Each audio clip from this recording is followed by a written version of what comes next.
So I have a 2005 GMC Denali, and I was looking to figure out how to change the automatic transmission filter.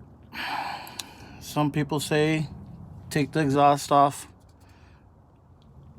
Another one said take the transmission, unbolt the transmission with the 215 bolts and lift up the transmission. It gives you room. I found the easiest way was to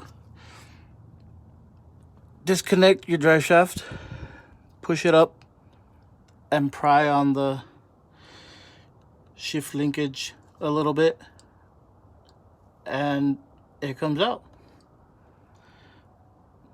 Hopefully this is a useful video. Good luck.